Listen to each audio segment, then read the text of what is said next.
minute. Who are you? Bentar lagi summer break ini dan silly season juga masih terus berjalan. Dan gua pas awal 2024 tuh sempat bingung, apakah gua bakal bahas masa depan Mick Schumacher lagi atau enggak ya, karena gua rasa chance dia balik ke F1 ini makin lama makin tipis. Setipis kesabaran Yuki Tsunoda dan Max Verstappen.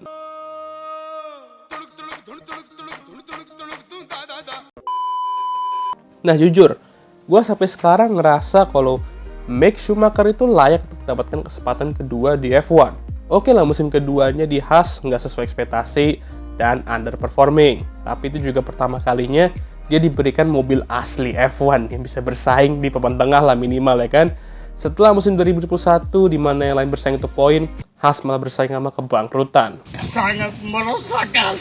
Lalu kita juga sering lihat pembalap yang mampu tampil bagus setelah diberikan kesempatan kedua. Kayak Albon nih, contoh terbarunya. Nah, gue rasa Mick tuh juga bisa kayak gitu. Namun di 2023 kemarin, gue ngekritik dia yang gak balapan di ajang manapun di tahun itu.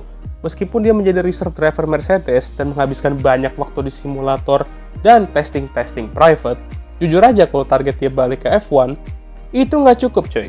Karena lu juga harus bisa membuktikan ke tim-tim F1 ini kalau lu tuh beneran masih kompetitif dan punya pace. Itu bisa dilakukan kalau lu balapan di ajang lain kayak World Endurance Championship, Formula E, IndyCar, dan masih banyak lagi. Kalau lu cuma jadi reserve driver dan melakukan private testing, ya kan cuma ngasih data-data aja ke tim lu sendiri. Dan belum tentu tim F1 lain itu tertarik kalau cuma ngejudge lu dari performa testing aja. Selain emang tim F1 sekarang kurang, cuma 10 doang ya, gue rasa itu juga menjadi faktor kenapa dia gagal untuk balik ke F1 di 2024. Barulah dia tersadarkan ya kan kalau dia tuh harus balapan di 2024. Entah dimanapun itu, yang penting balapan cuy. Tetap menjadi reserve driver Mercedes, Doi juga bakal balapan di World Endurance Championship tahun ini. Nah bagus nih, balapan endurance. Ajangnya bagus untuk membuktikan kalau pace-nya dan sisi kompetitifnya itu masih ada. Cuma sayang timnya malah Alpine.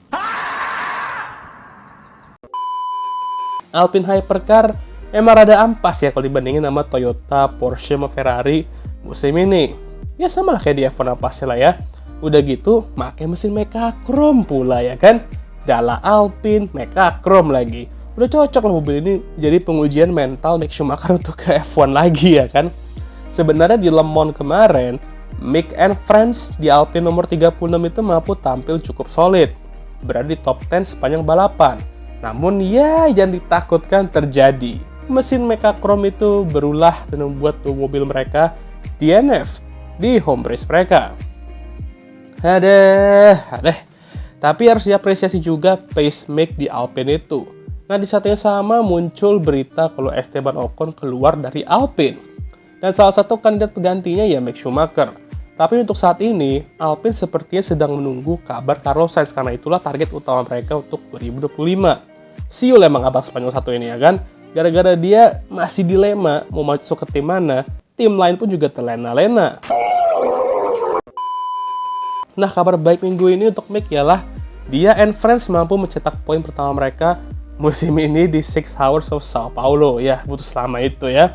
Tapi di sini pun juga Mick lagi-lagi layak diapresiasi karena pace-nya. Jadi ngeliat situasi tim F1 sekarang, ada 3 tim nih yang bisa diambil Mick sejauh ini. Alpine, Williams, dan Sauber atau Audi nanti 2026. Untuk Williams mungkin agak sulit. Walaupun Logan udah hampir fix keluar setelah 2024, karena Williams sepertinya lebih tertarik untuk ambil Valtteri Bottas atau Andrea Kimi Antonelli seandainya Logan kena kick di pertengahan musim atau Toto merasa juga dia perlu setahun di tim Williams dulu. Ditambah Akademi Williams juga main gacor sekarang, jadi ya mungkin enggak lah untuk Williams ya. Kalau Sauber atau Audi mungkin bisa juga. Audi mungkin tertarik untuk memiliki 2 pembalap Jerman ya kan? Udah kayak Mercedes dulu, apalagi dengan nama Schumacher juga, itu juga bisa jadi opsi. Apalagi mengingat banyak pembalap yang ragu mau join tim ini karena jangankan mobil lelet, pit stopnya aja suka selet siput. Tapi kalau gue jadi Mick, gue bakal milih Alpine. Loh, tadi ngeledek dia malah join Alpine Hypercar. Sekarang lo mau dia join tim Alpine F1 dengan mobil terjelek itu di grid sekarang. Well, kalau misalkan Mercedes terbuka mau ya gue bakal bilang Mercedes ya kan. Oh ya, ngomong soal Mercedes juga, katanya kalau dibandingkan sama Kimi Antonelli, testing dia ya kurang bagus lap time-nya. Jadi ya masuk akal Mercedes lebih milih Kimi untuk diprioritaskan. Jadi ya baik lagi, realistiknya ya cuma 3 opsi ini aja. Dan menurut gue Alpine lah yang paling cocok, karena development mereka sejauh ini yang terlihat nih. Lalu kedatangan Flavio Briatore juga, ya walaupun beliau sangat kontroversial, tapi feeling gue bagus ke Alpine semenjak beliau join. Tahu-taunya diam-diam dia merencanakan Crashgate Part 2 ya. Jadi Alpine, gue rasa bisa jadi opsi juga, dan saat ini opsi paling bagus untuk Mick. Tapi ya baik lagi, masalahnya mereka juga menunggu keputusan Carlos. Dan sepertinya Carlos sudah mulai tertarik untuk ke Alpine. Kalau mereka ambil Carlos, ya Mick harus ke Williams atau Sauber. Dan kalau gue jadi Mick, ya gue bakal pilih Sauber atau Audi. Karena Williams ya jujur aja, mungkin gak terlalu tertarik sama dia sekarang. Tapi nih ya, kemarin gue baca source dari Canal Plus. Kalau dia testing kemarin di Silverstone itu, dengan Alpine A522 itu, ternyata hasilnya lebih memuaskan dibandingkan reserve driver Alpine Jack Doohan. Sampai-sampai tim kayak Sauber dan Williams tuh tertarik untuk melihat datanya. Perasaan dulu Williams gak tertarik ambil data-data yang dikasih Toto Wolff ya kan? Sekarang kok tertarik ya? Apa karena logo sudah se-stuck itu, maka James Vowles mulai tertarik? Gak ada yang tahu ya kan? Tapi bang, masa bisa dipercaya sih itu berita itu? Ya jujur aja, Canal Plus ini menurut gua bisa dipercaya. Karena mereka kan salah satu media besar dari Prancis juga ya kan? Dan Alpine pun tim Prancis, jadi bisa aja mereka ya emang bener gitu. Ya untuk buktikan kebenarannya ya, ngasih dia kesempatan kedua untuk 2025. Bebas lah, mau di Alpine, Williams, Sauber, tapi yang jelas ya bukan di Haas ya. Gue bilang gini bukan karena kita butuh nama Schumacher balik lagi ke F1. Enggak, gue sih nggak peduli soal itu. Gue kalau ngeliat driver tuh nggak ngeliat statusnya apa. Bahkan Lance Stroll pun gue judge berdasarkan performa dia beneran. Bukan karena bapaknya yang punya tim, jadi gue harus kerasin dia tampil sesuai dengan ekspektasi yang orang berikan, karena jangan sampai dia tim itu karena bapaknya doang. Enggak, kalau menurut gue, dia kalau emang tapi bagus ya gue bakal bilang dia bagus.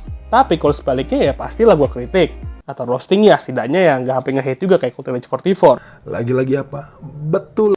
Dah lama juga nih gue nggak nge-roasting Coulthard 44 ya kan. Nah Mick harus gue akui 2022 underperforming. Tapi kalau nggak dikasih kesempatan, belum tentu di tahun-tahun berikutnya bakal sama.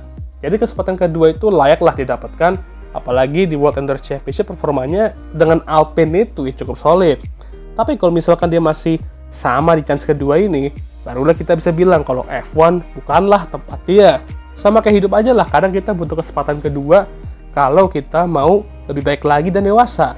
Tapi ya kalau udah selingkuh mah ya gue rasa itu sulit ya. Macam tak betul je budak ni.